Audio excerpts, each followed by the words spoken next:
Prezados irmãos, com muita alegria que hoje nós vamos falar um pouco sobre resignação. Resignação tão importante, um entendimento da verdade sobre esse trabalho que nos permitirá ganhar com a pandemia. Olhem só, significado de resignação. Ação ou efeito de se resignar, se submeter ao desejo de outra pessoa, ou de aceitar pacificamente as dores ou sofrimentos da vida. Segundo o dicionário, aceitação, conformação, submissão, renúncia, abdicação. No livro de Hamed, Renovando Atitudes, nós temos uma orientação muito boa, que diz assim: se percustrasseis melhor todas as dores que vos atingem, nelas encontraríeis a razão divina, regeneradora, e os vossos interesses seriam uma consideração secundária relegada a um último plano. O que é a pandemia? Contágio, isolamento, as perdas, mortes, perda de emprego, dificuldades, restrições na vida social, riscos na saúde, no sustento, dificuldades no consumo. Quando se fala de contágio, passamos a ter então atenção intensa aos contatos com pessoas. Uma neura da contaminação que nos afeta. A obrigação de limpar, higienizar, esterilizar alimentos, roupas, equipamentos. O ambiente dentro de casa passou a ser altamente controlado. Uso intensivo de álcool, cloro, sabão. Limpeza exagerada até de pisos, sapatos, mãos.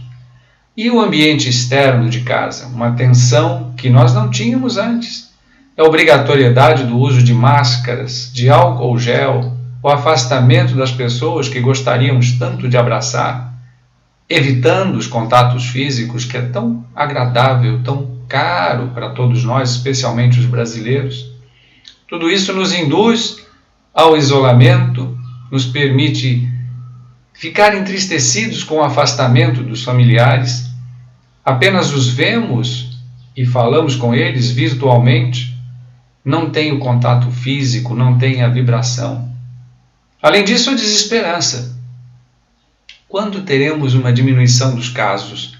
Quando teremos a vacina famosa? Quanto tempo mais ficaremos nessa realidade restritiva? Quando começou essa loucura e me disseram que provavelmente até setembro deveríamos ficar restritos, eu fiquei atônito. Eu falei, imagina, nós estávamos aí em meados de março, e setembro é muito tempo, pois setembro já passou, nós já estamos em outubro e a pandemia continua. No mesmo livro, Renovando Atitudes, Hamed nos diz que inconformados que têm perda das pessoas amadas, ficam muitas vezes nessa saudade aflitiva, mesclada na dor, com a alma abalada pela partida dos seus entes queridos. E mesmo que a dor seja intensa, que é muito real, o ser deve ser honesto consigo mesmo, buscando a percepção dos processos pessoais de não aceitação, especialmente em face da morte, e uma conscientização do porquê dos sentimentos de rejeição que o mantém preso a um constante círculo de pensamentos inconformistas. As mudanças que a pandemia nos trouxe, todas essas mencionadas, nos obrigam a perceber, de fato, como nós pensamos. O que tínhamos antes dessas restrições, como hábito de pensamento, e o que temos outros. Nós temos que repensar as condições desse isolamento, como afetam a nossa realidade, o nosso ser. Então, no Evangelho segundo o Espiritismo, que sempre é oportuno nós retomarmos para alimentar a nossa consciência e a nossa atitude, há motivos de resignação. O Evangelho nos diz: bem-aventurados os aflitos, pois que serão consolados. A resignação leva quem padece a bendizer o sofrimento como prelúdio da cura. Pensemos nisso. E o Evangelho diz mais, talvez com dificuldade para nós compreendermos o porquê desse dizer. Mas vamos a ele. Deveis considerar-vos felizes por sofrerdes, visto que as dores deste mundo são pagamento de dívida de vidas passadas, faltas passadas. Quando suportadas pacientemente, essas dores poupam séculos de sofrimento em vidas futuras. Deveis sentir-vos felizes por reduzir Deus a vossa dívida, permitindo que a saldeis agora, o que garantirá tranquilidade no porvir. Então, a compreensão dessa maneira das dificuldades com o emprego, com a vida social, com as restrições, poderá nos permitir ganhos interiores e a certeza de evoluirmos com essas dores. E ainda continua o Evangelho segundo o Espiritismo, no capítulo 5, a dizer: se murmurarmos nas aflições e não as aceitarmos com resignação, como algo que devemos ter merecido, em vez de ganharmos algo com isso, perdemos o fruto que poderíamos colher com esse sofrimento. A segurança e a certeza da nossa fé num futuro melhor, até a busca, dizemos nós, da solução de alternativas para o sustento pessoal e da família, nos dá uma esperança e uma garantia. Dependendo da maneira como nós olhamos a vida, nós podemos começar a moderar os desejos, a contentarmos-nos com a nossa posição sem invejar os outros. Teremos atenuação na impressão, no sentimento das dificuldades e decepções. Se obtivermos isso, no Evangelho tem a resposta e a solução. Teremos uma calma e resignação útil à saúde do nosso corpo e à nossa alma. Pelo contrário, se acentuarmos a inveja, o ciúme, a contrariedade, a ambição, estaremos ampliando a nossa dificuldade, a tortura, aumentando as nossas misérias e as angústias dessa existência que, diz o Evangelho, é tão curta.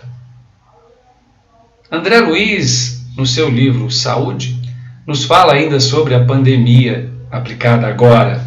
Diz que perante os doentes, nós temos que criar uma atmosfera positiva de confiança.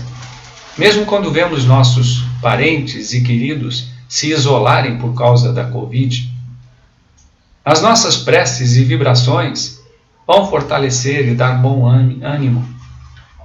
O trabalho de recuperação depende dessa reabilitação do espírito, diz André Luiz.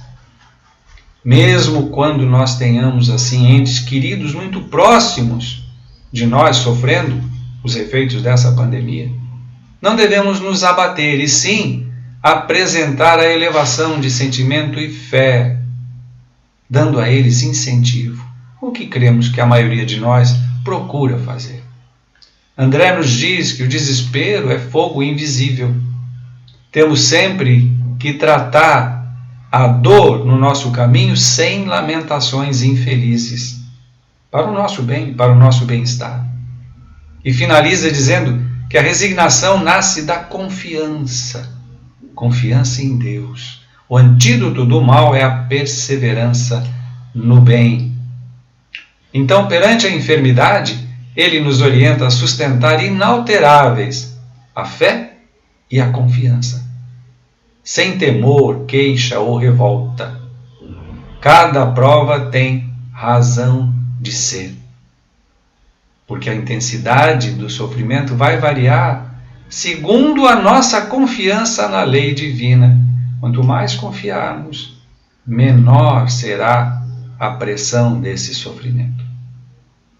E diz ainda, aproveitar a moléstia como período de lições, como tempo de aplicação de valores alusivos à nossa convicção religiosa. A enfermidade pode ser considerada por termômetro da fé. um termômetro, o quanto nós temos fé verdadeira.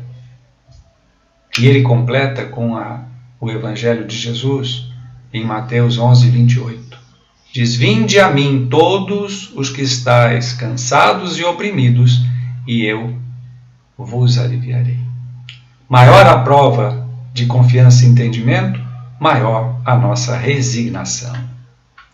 Então, amigos, essa condição nos traz à atualidade a busca de conceitos que foram trazidos da ciência material e se aplicam à perfeição no entendimento que o Evangelho nos trouxe. Resignação e resiliência, escrito por uma médium nossa de nome Emanuele Souto. Ela conceitua resignação, como já vimos, e conceitua resiliência como a capacidade de retornar ao estado natural. A volta após uma situação negativa imposta pela vida, o retorno ao equilíbrio. Sabemos que normalmente as pessoas confundem resignação com inércia e conformismo pleno. E ser resignado, segundo a autora, não quer dizer que a pessoa deva se afundar no problema, ficando isolada, sem ação. Resignação, na prática, será o entendimento e aceitação dos motivos por que estamos enfrentando a tal situação. No contexto espírita, esse entendimento vai nos permitir uma ação objetiva, uma recuperação mais rápida. A plantação é opcional, porém a colheita é obrigatória. Esse é um entendimento espírita perfeito. A espiritualidade nos permite corrigir os erros passados, justamente nos colocando em certas circunstâncias, em relação a pessoas, em relação a condições, situações sociais, situações de pressão econômica, para podermos aprender a lidar com as dificuldades e a nos posicionar de forma pacífica diante dos problemas e também dos desentendimentos pessoais. A resiliência, então, está relacionada à maneira que a nossa ação vai ser tomada face às adversidades. É a habilidade de lidar com elas de forma positiva, de maneira menos dolorosa, sem reclamar à toa, sem desistir de buscar solução, sem se acomodar às dificuldades que estão aí vindo. Praticar a resiliência é justamente buscar enfrentar problemas e adversidades da melhor forma possível. Dar a volta por cima, transformar a dificuldade em oportunidade. É isso exatamente que a doutrina nos ensina.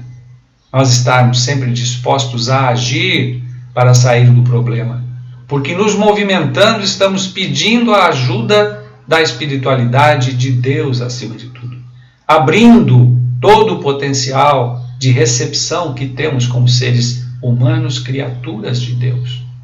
A vida é uma oportunidade de valorizar e apreciar essas chances para evoluir, minimizando as nossas más inclinações.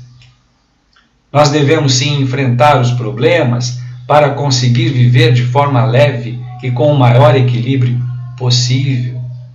Nessa pandemia, então, tudo nos mostra ser esse o melhor caminho.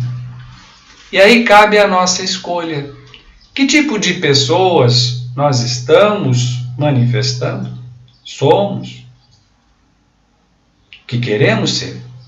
Aquela que reclama de tudo e de todos? Ou aquela que supera os nossos limites, os seus medos, enfrentando os desafios até com sorrisos? Segundo a doutrina e segundo o entendimento da psicologia moderna também, o sofrimento pode ser considerado um mecanismo evolutivo para aprendermos a valorizar as coisas e pessoas que são realmente importantes. Então, a resiliência, tal como entendemos atualmente, é um excelente caminho de elevação espiritual e equilíbrio psíquico, físico e mental. Vamos aprender a ser resilientes, vamos aprender o verdadeiro sentido da resignação no conceito espírita. Vamos orar agradecendo pelo entendimento que atinja a nossa alma, a nossa consciência. Fiquemos bem, fiquemos em paz, fiquemos na luz. Paz, muita paz. Graças a Deus.